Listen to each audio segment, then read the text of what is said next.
اعوذ باللہ من الشیطان الرجیم بسم اللہ الرحمن الرحیم الرحمن علم القرآن خلق الانسان علمہ البیان صدق اللہ العظیم۔ سورہ رحمان کی آج ہم نے تفسیر کا آغاز کرنا ہے۔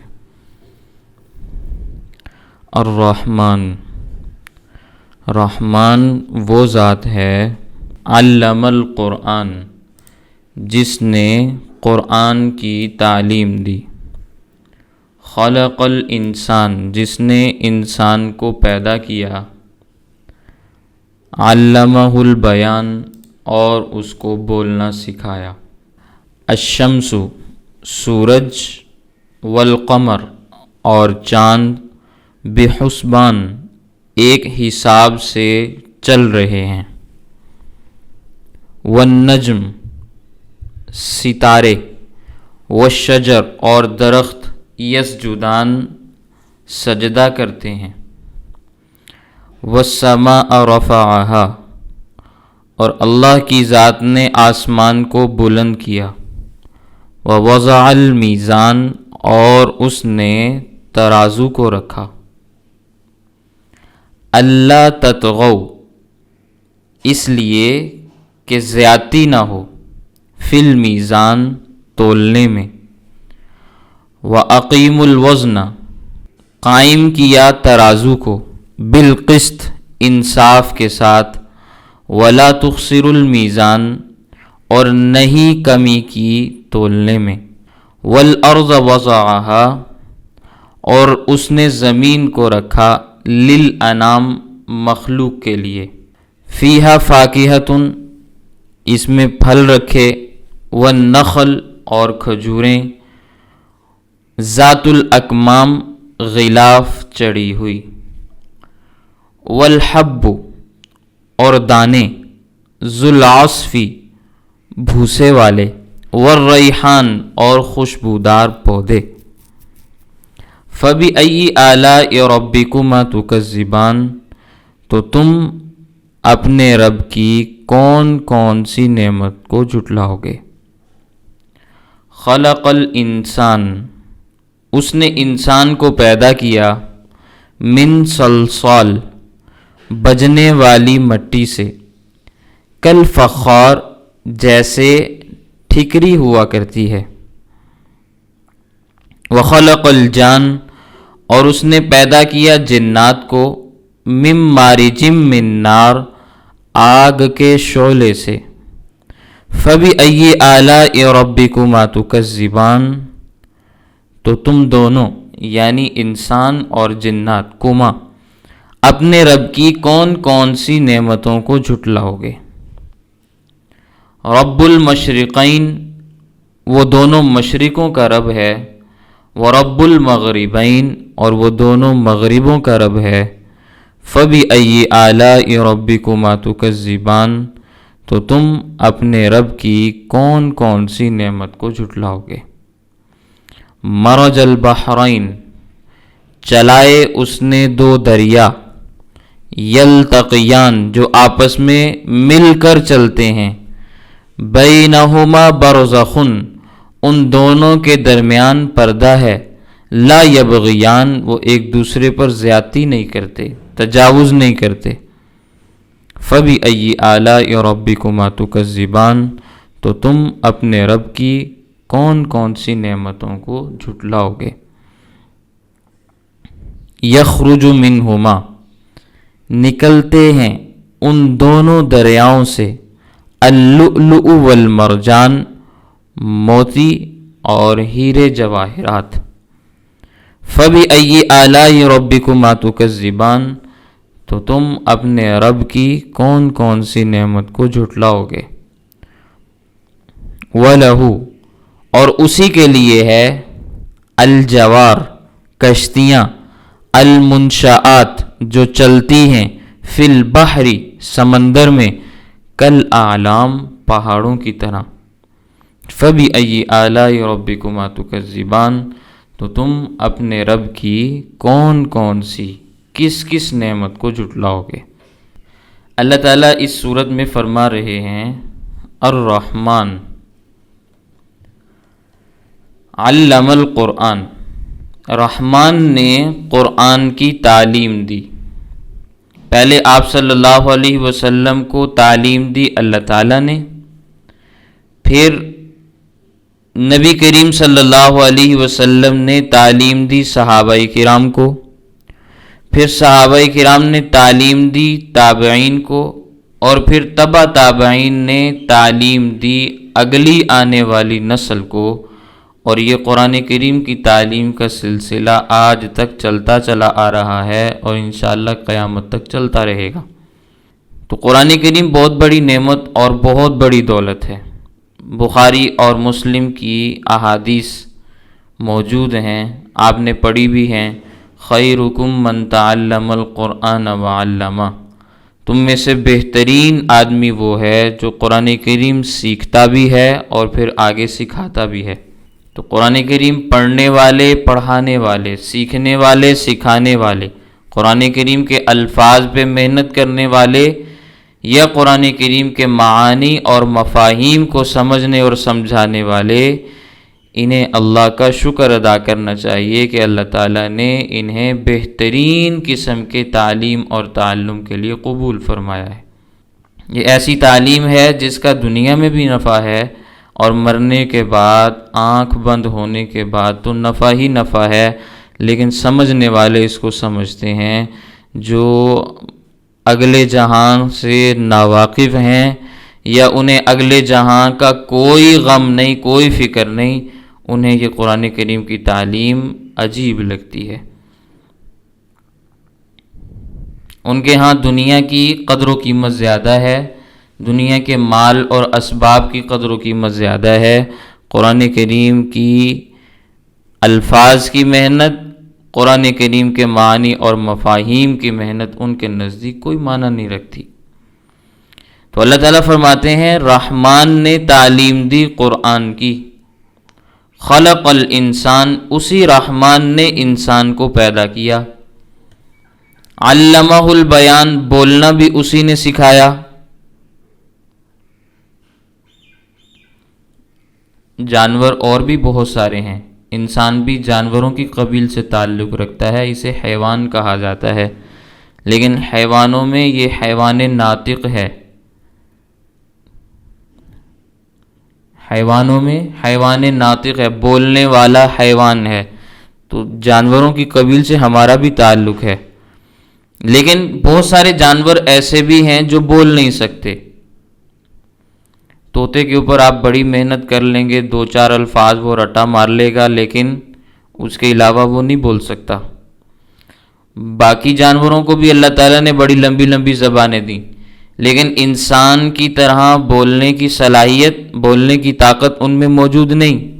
یہ اللہ کا بہت بڑا احسان ہے کہ اس نے ہمیں بولنا سکھایا۔ قرآن کریم میں اللہ نے اپنی اس نعمت کا تذکرہ کیا ہے۔ بولنے کی قدر اگر کسی کو معلوم کرنی ہو تو گونگے سے پوچھو،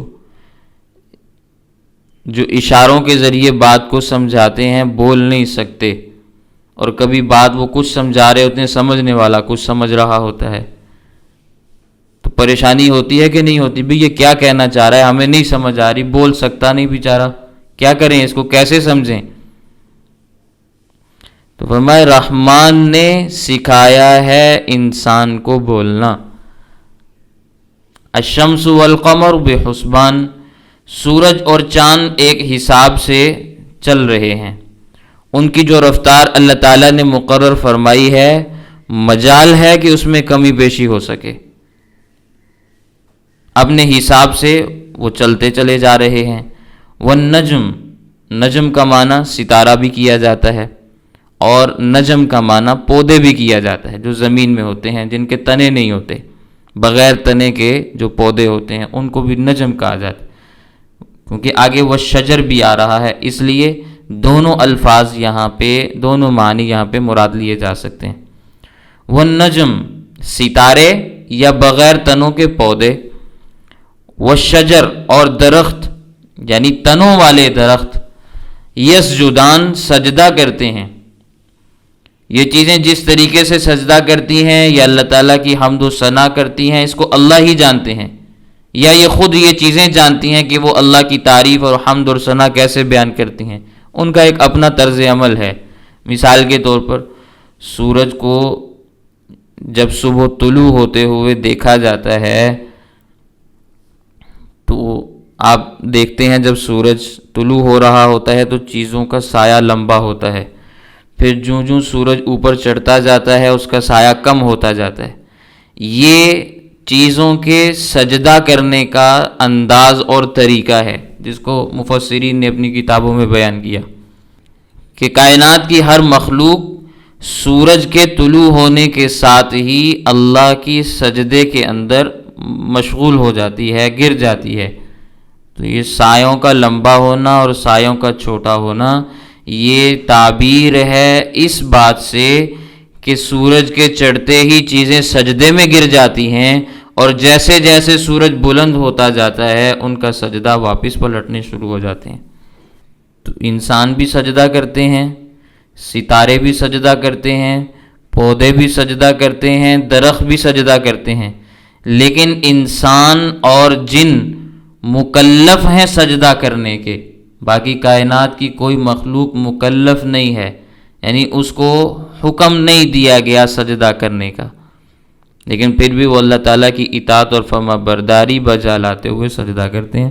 لیکن انسان اور جن باوجود اس کے کہ یہ مکلف ہیں، ان کو حکم دیا گیا ہے، لیکن حکم دیے جانے کے باوجود بھی یہ اللہ کے باغی ہیں کہ فجر کا وقت ہو گیا اور ابھی تک یہ سو رہے ہیں، سجدہ کرنے کے لیے نہیں اٹھے۔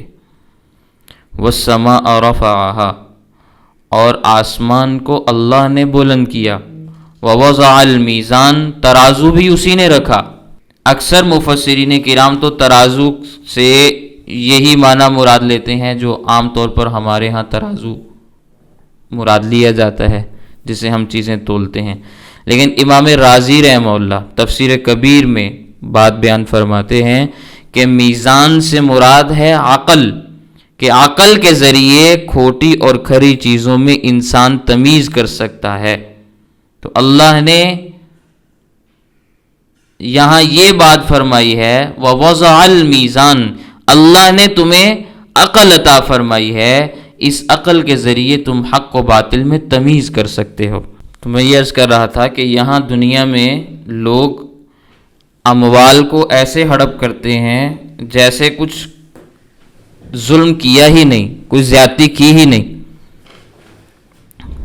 یہاں تو ناپ تول میں کمی کا تذکرہ ہے نا، وہ تو معاشرے کے اندر اس طریقے سے عام ہے کہ لوگ اس کو گناہ سمجھتے بھی نہیں ہیں۔ یہاں تو معاملات بہت آگے جا چکے ہیں، تو فرمایا نہ کمی کرو تولنے میں۔ وَالْأَرْضَ وَضَعَهَا لِلْأَنَامِ، انام کا معنی ہے مخلوق، اور اللہ نے زمین کو مخلوق کے لیے پیدا فرمایا یا مخلوق کے لیے رکھا۔ اس میں انسان بھی رہتے ہیں، جنات بھی رہتے ہیں، حیوانات بھی رہتے ہیں، اللہ کی کئی مخلوقات یہاں پہ موجود ہیں۔ فیہا فاکہۃ، اس میں مختلف قسم کے پھل ہیں، والنخل، اور کھجوریں ہیں، ذات الاکمام، اکمام کمن کی جمع ہے، اس کا معنی ہے چھلکا، کیلے کا چھلکا ہوتا ہے، اخروٹ کا چھلکا ہوتا ہے، پستے کے اوپر چھلکا ہوتا ہے، بادام کے اوپر چھلکا ہوتا ہے، کھجوریں غلاف کے اندر چڑھی ہوئی ہوتی ہیں، لپٹی ہوئی ہوتی ہیں، یہاں یہ چیزیں مراد ہیں۔ والحب، یہ حبتن کی جمع ہے، اس کا معنی ہے دانہ، ذوالعصف، دانے ہیں بھوسے والے، اللہ تعالیٰ نے دانے پیدا کیے گندم کے، مکئی کے، باجرے کے، چاول کے، اس کے ساتھ توڑی بھی ہوتی ہے، بھوسا بھی ہوتا ہے، جو اللہ تعالیٰ نے جانوروں کی خوراک بنائی ہے، اصل چیز تمہارے لیے، اور اس کے ساتھ اس کا جو بھوسا ہے وہ جانوروں کے چارے کے لیے اللہ نے پیدا فرمایا۔ والریحان، مفسرین کرام نے ریحان کے 3 معنی بیان کیے۔ امام بخاری رحمہ اللہ رزق کا معنی بیان کرتے ہیں کہ اللہ تعالیٰ نے رزق پیدا کیا، لغت کے اعتبار سے یہ معنی صحیح ہے۔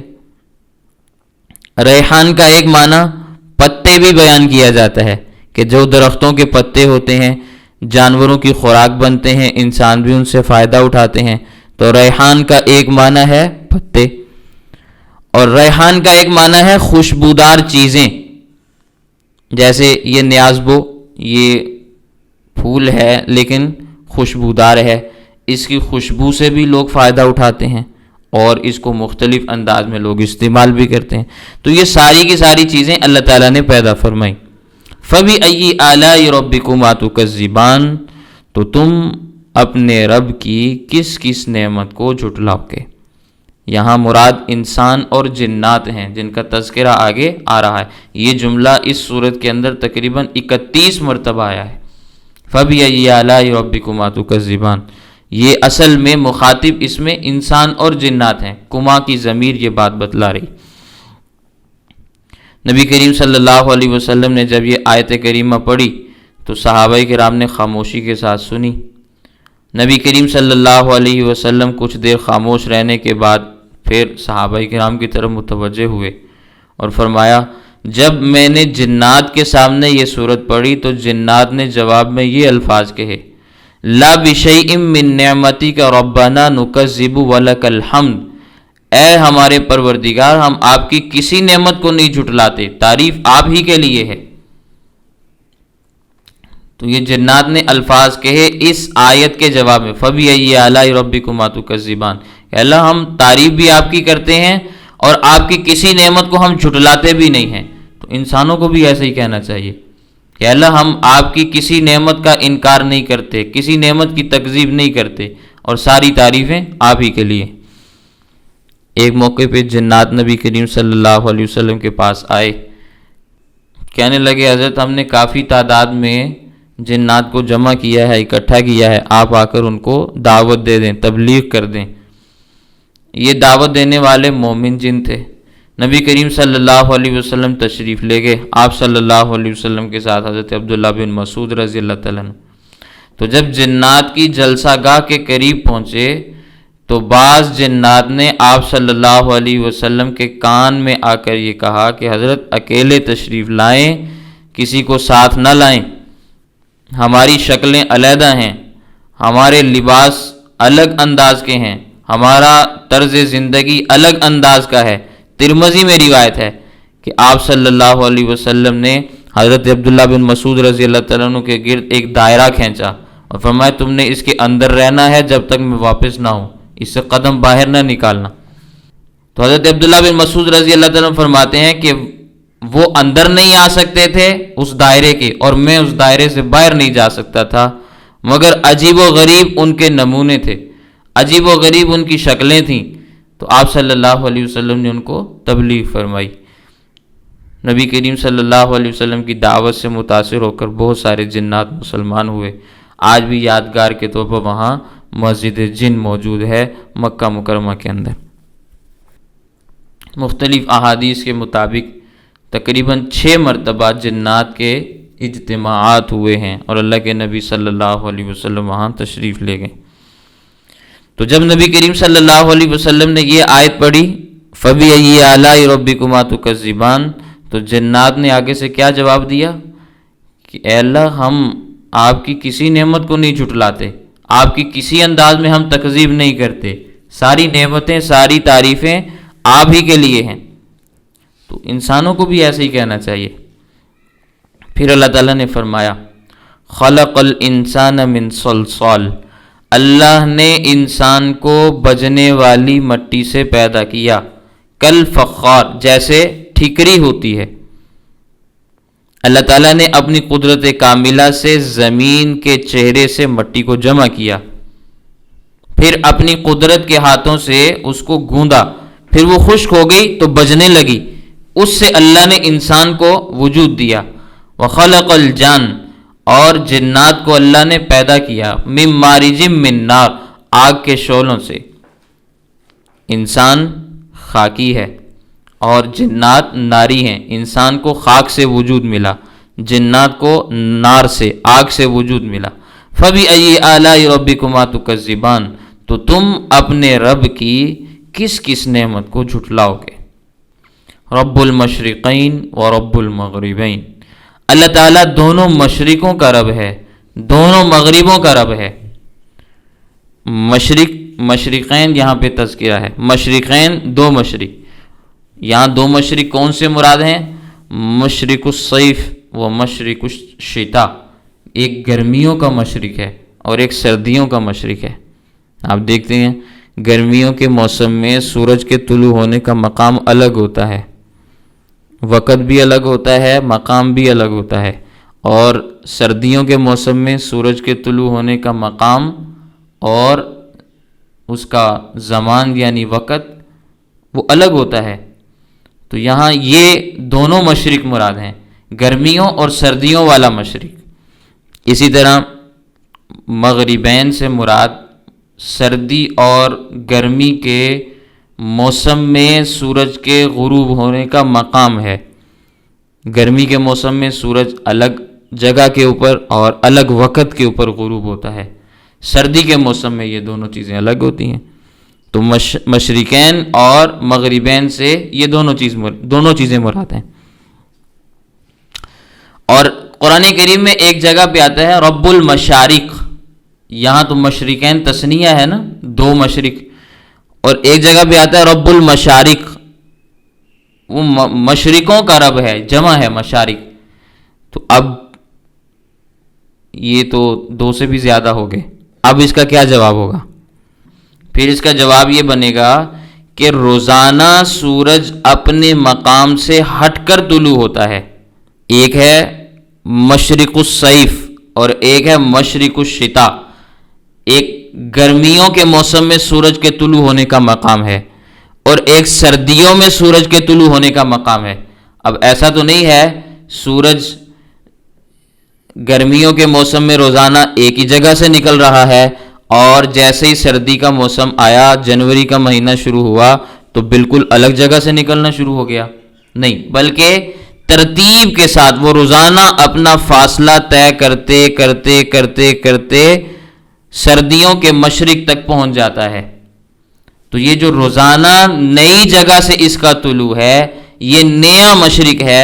رب المشارق سے یہ مراد ہے کہ ہر روز جس نئے مشرق سے سورج کا طلوع ہوتا ہے، اللہ اس کے بھی پروردگار ہیں، اس کے بھی پیدا کرنے والے۔ سمجھ گئے میری بات؟ تو رب المشرقین و رب المغربین، اللہ مشرقوں کا بھی رب ہے، مغربوں کا بھی رب ہے۔ فَبِأَيِّ آلَاءِ رَبِّكُمَا تُكَذِّبَانِ، تو تم اپنے ایسے پروردگار کی کون کون سی نعمت کو جھٹلاؤ گے؟ مرج البحرین یلتقیان، چلائے اس نے دو دریا جو آپس میں مل کر چلتے ہیں۔ بینہما برزخ، ان دونوں کے درمیان برزخ ہے، دیوار ہے، پردہ ہے، آڑ ہے۔ لا یبغیان، اس لیے وہ ایک دوسرے سے ملتے نہیں ہیں، تجاوز نہیں کرتے، ادھر کا پانی ادھر اور ادھر کا ادھر نہیں آتا۔ بہت سارے دنیا میں علاقے ایسے ہیں جہاں دو دریا ہوتے ہیں، ایک میٹھا ہوتا ہے، ایک نمکین ہوتا ہے، ایک کا پانی استعمال کے قابل ہوتا ہے، دوسرے کا استعمال کے قابل نہیں ہوتا، ایک کا رنگ الگ ہوتا ہے، دوسرے کا الگ ہوتا ہے۔ کئی مقامات ہیں دنیا میں، ایک آدھی جگہ نہیں ہے۔ یہ اللہ کی قدرت ہے کہ اللہ نے ان کو جمع ہونے سے، ایک دوسرے پر زیادتی کرنے سے، تجاوز کرنے سے روکا ہوا ہے۔ تو بہرحال فَبِأَيِّ آلَاءِ رَبِّكُمَا تُكَذِّبَانِ، تم اپنے پروردگار کی کون کون سی نعمت کو جھٹلاؤ گے؟ یخرج منہما اللؤلؤ والمرجان، نکلتے ہیں دونوں دریاؤں سے، یعنی جو میٹھا ہے اس میں سے بھی، جو نمکین ہے اس میں سے بھی۔ دونوں کا کلر مختلف ہے لیکن دونوں سے کیا چیزیں نکلتی ہیں؟ موتی نکلتے ہیں، ہیرے اور جواہرات نکلتے ہیں، قیمتی چیزیں نکلتی ہیں، لوگ ان کے ہار بناتے ہیں، ان سے دوائیاں بناتے ہیں، مختلف قسم کی چیزیں بناتے ہیں اور ان کو مہنگے داموں بازاروں میں فروخت کرتے ہیں۔ فَبِأَيِّ آلَاءِ رَبِّكُمَا تُكَذِّبَانِ، تو تم اپنے پروردگار کی کون کون سی نعمت کو جھٹلاؤ گے؟ وَلَهُ الْجَوَارُ، جوار جاریہ کی جمع ہے، جاریہ کہتے ہیں کشتی کو، جوار کشتیاں، اسی کے لیے ہیں کشتیاں المنشآت، جو چلتی ہیں اللہ کے حکم سے، اللہ کی مشیت سے چلتی ہیں، فی البحری، سمندر میں، کل اعلام، اعلام علمن کی جمع ہے، پہاڑوں کی طرح، گھاٹیوں کی طرح۔ اگر آپ نے کبھی سمندر کا سفر کیا ہو تو دور سے کشتیاں پہاڑوں کی مانند دکھائی دیتی ہیں، گھاٹیوں کی طرح نظر آتی ہیں۔ جو قریب آتے جاتے ہیں تو پتہ چلتا ہے بھئی یہ کشتی ہے، یہ جہاز ہے، پہاڑ نہیں ہے۔